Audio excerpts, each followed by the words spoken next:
Mari kita buka acara kegiatan hari ini dengan membaca basmalah bersama. Bismillahirrahmanirrahim. Ya, semoga dengan pembacaan basmalah bersama kita dapat mengikuti kegiatan hari ini dengan baik. Ya. Terima kasih kepada Bapak Ibu rekan guru staf karyawan yang telah mempersiapkan kegiatan ini dengan sebaik-baiknya. Bapak Rofi Setiaji, terima kasih ya bersama timnya dan seluruhnya Bapak Ibu juga. Mudah-mudahan kegiatan ini berjalan dengan lancar. Berbagi praktik baik pada siang hari ini, Jalur Rempah Nusantara. Saya kira demikian, kurang lebihnya mohon maaf. Assalamualaikum warahmatullahi wabarakatuh.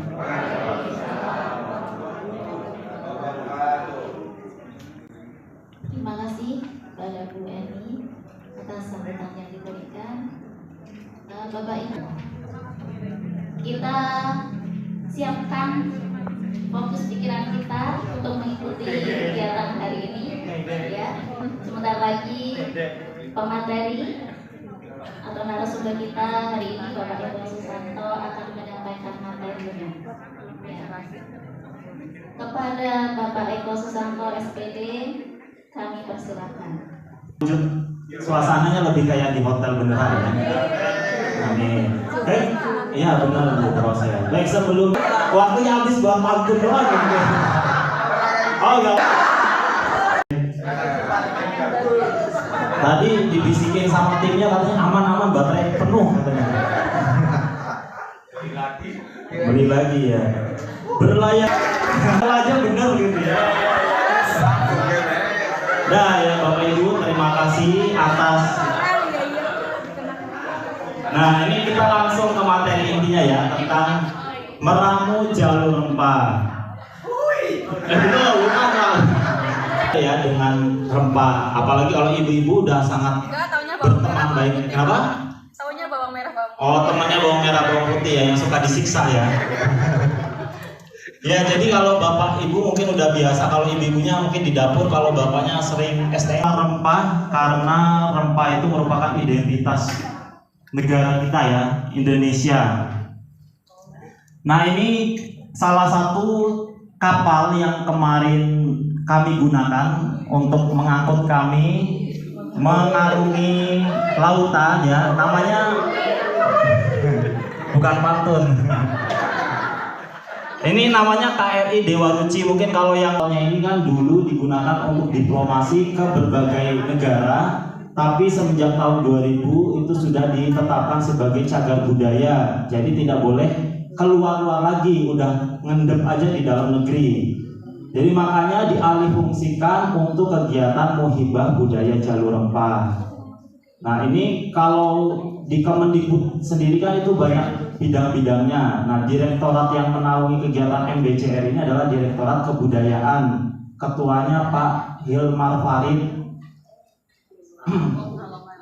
Ya jadi kapal ini kemarin kalau dari kegiatan awal mulanya itu rekrutmen ya Bapak Ibu. Ada sekitar 600 peserta yang daftar. Dan yang diterima hanya 75 orang.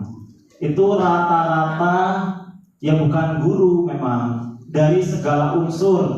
Malah kebanyakan itu influencer ya, karena tujuan dari adanya kegiatan ini adalah mengangkat jalur rempah menjadi warisan budaya dunia.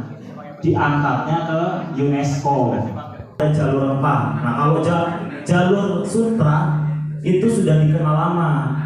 Tapi jalur rempah ini malah aslinya lebih lama lagi keberadaannya. Bahkan perkiraannya itu sekitar 4.500 sebelum Masehi. Nenek moyang kita itu sudah melakukan pelayaran sampai ke Madagaskar untuk membawa rempah-rempah ke sana gitu. Kalau jalur sutra malah justru baru di abad kedua Masehi. Jadi malah lebih tua jalur rempah sebetulnya. Nah sedikit ya Bapak Ibu, ada tebak gambar ini untuk mengingat kembali. Kira-kira apa? Lele. Lele. Ada. Kenapa jalur rempah? Ya tadi karena Indonesia saat ini sedang berjuang ya mengajukan jalur rempah sebagai warisan budaya dunia atau World Heritage. Jadi ini masuknya kategori WBTB, warisan budaya tak benda. Ada cagar budaya juga, ada warisan budaya tak benda. Nah, salah satunya adalah jalur rempah. Nah, ini wilayah Nusantara kita yang masih utuh ya. Menjadi setiap tempatnya itu menjadi titik persinggahan perdagangan pada masa dulu. Ini sesuai dengan buku yang ditulis oleh Tom Pierce ya. Ini Bapak Ibu diajarkan secara dikit ya. Mungkin udah ada yang tahu tapi diingat lagi. Ada salah satu tokoh bernama Tom Pierce itu menulis buku berjudul Suma Oriental yang di dalam bukunya itu beliau ini menanyakan ke para pedagang Melayu tentang keberadaan rempah. Jadi tidak ditemukan dimanapun kecuali di Timor itu ada cendana, di Maluku ada pala, di Maluku ada cengkeh dan di Banda ada pala dan tidak ditemukan dimanapun. Berarti membuktikan bahwa Indonesia itu adalah ibu rempah ya, yang melahirkan rempah raja. Dan itu juga yang membuat bangsa Eropa datang jauh-jauh ya, jauh-jauh dari Portugis, dari Spanyol ke Indonesia hanya untuk dapetin lada doang. Padahal kalau di zaman sekarang nggak murah ya Bu ya. Lada banyak, sekarang udah ada dalam bentuk saset malah ya, ladaku kan. Kenapa? Oh ya, ada media ya, banyak media di sini. Nggak di endorse soalnya ya. Oh iya ini nanti untuk door prize. Jadi kalau nanti ada kuis, siapa yang juara 1, 2, 3 berkesempatan dapat sirup ya. Ini sirup rempah ini Ibu. Jalur rempah sendiri mungkin yang kita tahu, jalur rempah itu sejarah paling ya. Padahal di dalam jalur rempah itu nggak cuma sejarah, ada 5 pilar. Iya, kalau dibedah lagi ya, rempah itu yang kecil ada kecil itu aja bisa telisik ada 5 pilar di dalamnya.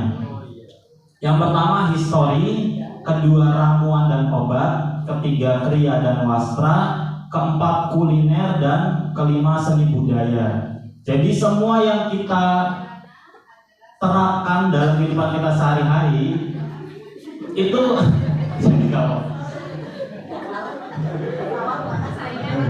saingannya. Jadi yang kita temui sehari-hari itu adalah jalur rempah gitu ya. Ibu-ibu lagi masak, jalur rempah gitu. Ibu-ibu lihat orang nari, jalur rempah gitu ya. Ibu-ibu pakai batik sekarang ya, walaupun batik kecap itu juga jalur rempah Bu sebenarnya. Masuk di kriya dan wastra. Jadi jalur rempah itu luas sebetulnya. Semua aspek dalam kehidupan kita adalah jalur rempah. Jadi jangan hanya mengaitkan jalur rempah dengan sejarah ya Bapak Ibu ya. Jadi ya boleh dikaitkan tapi tidak identik dengan sejarah tok gitu ya. Bisa ke bidang yang lain. Nah ini kegiatan yang kemarin kami lakukan ini di Malaka salah satunya. Jadi ini kalau dari riwayatnya MBCR atau Muhibah Budaya Jalur Rempah itu sudah ada dari tahun 2021. Tapi karena di 2021 itu ada pandemi, jadi kegiatannya difokuskan secara virtual.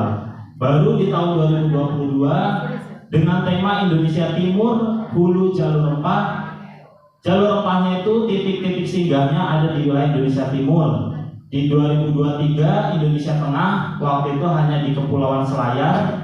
Dan di 2024 yang kemarin saya ikuti adalah di wilayah Barat, Indonesia bagian Barat. Dengan temanya jalur rempah dan konektivitas kebudayaan Melayu. Titik singgahnya di sini ada. Nah ini kalau yang 2024 ada Jakarta, Belitung Timur, Dumai, Sabang, Malaka, Tanjung Uban, Lampung dan juga Jakarta. Gratis mana ya? Ya, gratis lagi ya. Nah ini kalau kita lihat konektivitasnya untuk yang kalau saya kan kemarin dibagi jadi 3 kelompok. Kelompok 1 itu namanya batch 1, ada batch 2 dan juga batch 3. kita nama batch-nya dinamai dengan nama rempah. Batch 1 lada putih, batch 2 kayu manis, dan batch 3 lada hitam. Untuk batch 2 sendiri, titik singgahnya di Dumai, Sabang, Malaka, dan Tanjung Uban. Malaka udah Malaysia Bapak? Ini ada sedikit tayangan ya Bapak Ibu terkait dengan Tangan dong. Mau tangan guys. yang tangan tadi. Nah, Nah, ada iklannya. ada. Ya, nah ini Bapak Ibu kembali lagi. Itu tadi rekap kegiatan selama di titik singgah. Jadi kita itu selama di titik singgah ya buat konten sebetulnya ya. Karena untuk mengangkat tadi jalur rempah harus banyak artikel, harus banyak konten yang dipublikasi biar dilirik sama UNESCO gitu. Ya, baru dilihat toh. Nah kalau di Sabang ini banyak kegiatan yang dilakukan. Kemarin kita disambut dengan adanya teatrikal suasana pasar di abad ke-17. Terus disajikan juga dengan tradisi kuah bulangong. Kuah bulangong itu kayak masak daging di kuali besar, biasanya diadakan di acara-acara Ramadan, acara Lebaran gitu. Banyak sebetulnya Bu ya. Ini biar cepat aja. Di Melaka juga sama, kita mengunjungi salah satu benteng peninggalan Portugis. Jadi karena di Malaka itu sebagai bandar dagangnya rempah pada saat itu, waktu itu kan orang Portugis salah mendarat. Aslinya mau mendarat di Malaka yang katanya banyak rempahnya, tapi ternyata di situ hanya sebagai transit. Tapi udah kadung nyampe, ya udahlah sekalian aja gitu dijajah gitu ya. Jadi biar nggak mubazir gitu ya ceritanya.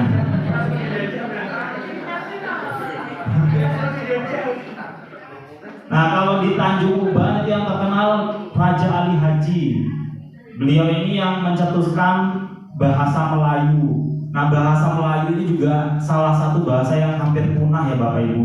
Mungkin kalau di statistika data bahasa daerah yang hampir punah, salah satunya adalah bahasa Melayu. Karena Melayu yang asli itu bukan yang ada nya itu ya, ada bahasanya lagi gitu, ada kosakatanya sendiri. Nah, beliau juga ini yang mencetuskan Gurindam 12. Mungkin kalau guru bahasa tahu ya. Ya, Gurindam 12. Nah, kalau ini masjid di Pulau Penyengat, Masjid Masjid Sultan Ali Haji. Nah kalau ini di Sabang, Malaka. Nah ini langsung aja ya Bapak Ibu. Peran masyarakat terhadap jalur rempah. Jadi tidak hanya kami sebagai peserta terpilih, tapi juga seluruh masyarakat itu punya andil untuk melestarikan, mengembangkan dan memanfaatkan warisan budaya jalur rempah. Baik warisan budaya tak benda maupun cagar budaya nasional untuk modal meningkatkan kesejahteraan bersama yang lestari. Jadi kita memuliakan masa lalu untuk kesejahteraan kehidupan masa kini. Gitu tuh ya tagline-nya. Nah kalau menurut BPOM sendiri itu ada 63 jenis rempah. Yang terakhir itu biji wijen termasuk ke dalam rempah ya Ibu. Nah ini salah satu relevansinya. Jadi keterkaitan yang kemarin, kegiatan kemarin dengan mungkin kota Pekalongan ya, sebagai wilayah Pantura itu sebetulnya juga erat ya kaitannya dengan jalur rempah. Karena wilayah Pantura ini kan ada pelabuhan-pelabuhan sebagai titik singgah. Nah di tahun 2021 itu ada dokumenter berjudul Langkah Rempah yang membahas tentang simpul Semarang. Jadi Semarang sebagai titik pusatnya dan daerah-daerah lain sebagai penyokong dari Semarang sendiri, yaitu Rembang, Lasem, Pati, Juwana, Kudus, Jepara, Demak, Semarang sendiri, Pekalongan, Tegal sampai Brebes. Jadi dari semua kota pesisir itu adalah simpul dari jalur rempah. Nah ini ya, tetap terinspirasi, jangan pernah berhenti berkreasi. Ini ada satu video dengan tadi dadar kacang hijau sama kain batik ya, karena kriya wastra itu termasuk kerajinan dan kain. Terus ramuan obat itu termasuk nanti di jamu-jamuan juga termasuk dalam jalur rempah. Jadi jalur rempah itu erat dengan kehidupan kita sehari-hari. Mungkin sampai di sini aja ya ibu-ibu, bapak-bapak. Kita rajin rajin belajar. Klasik ya.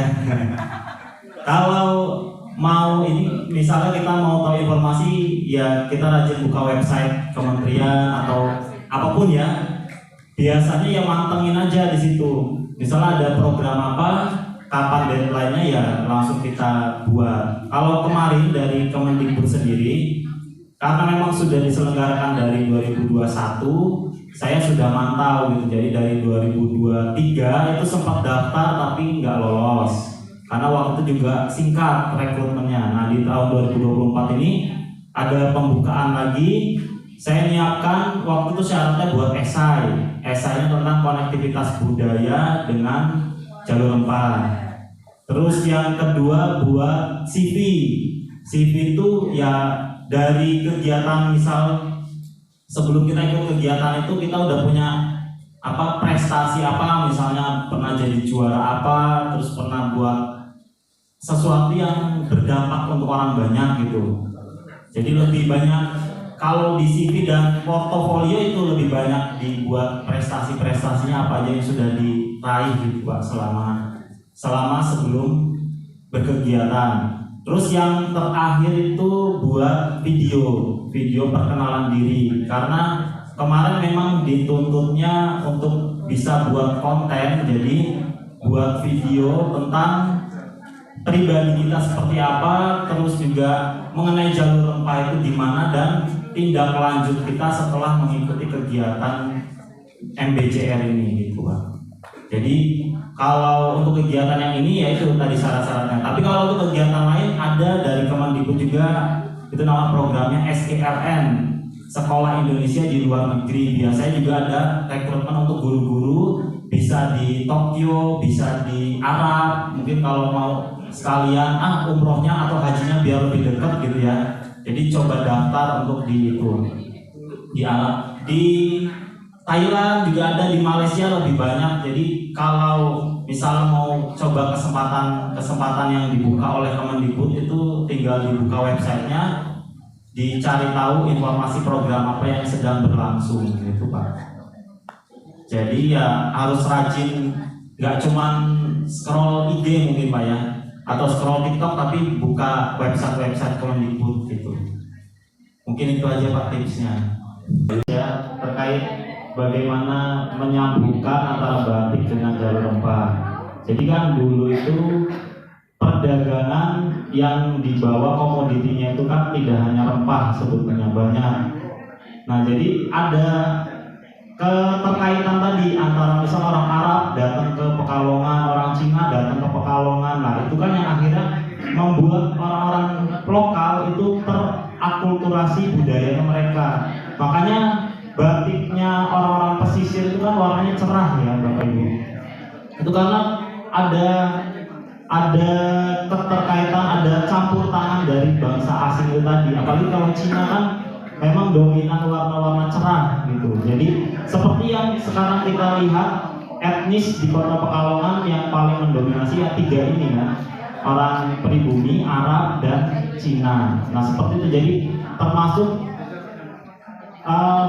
konektivitasnya itu dari kedatangan mereka ketika singgah di titik-titik singgahnya itu. Jadi kan namanya orang dulu berlayar nggak pakai mesin ya, pakainya ya benar-benar layar gitu, mengandalkan cuaca, angin, rasi bintang gitu. Kalau misalnya muson barat ya gimana arahnya kemana, muson timur juga arahnya kemana. Jadi sampai berbulan-bulan mengendap di Pekalongan misalnya. Ya itulah dia beranak pinak di sini, mengenal orang-orang di Kota Pekalongan, dan akhirnya terbentuklah motif batik yang seperti sekarang gitu. Jadi kaitannya di jalur rempah itu adalah di konektivitas budayanya. Entah itu dia makanannya, terus juga batik tadi, kriya wastra ya, ramuan obat, terus juga kuliner dan seni budaya. Jadi seni budaya kayak tari-tarian ya, ibu-ibu. Ya. Mungkin itu ya.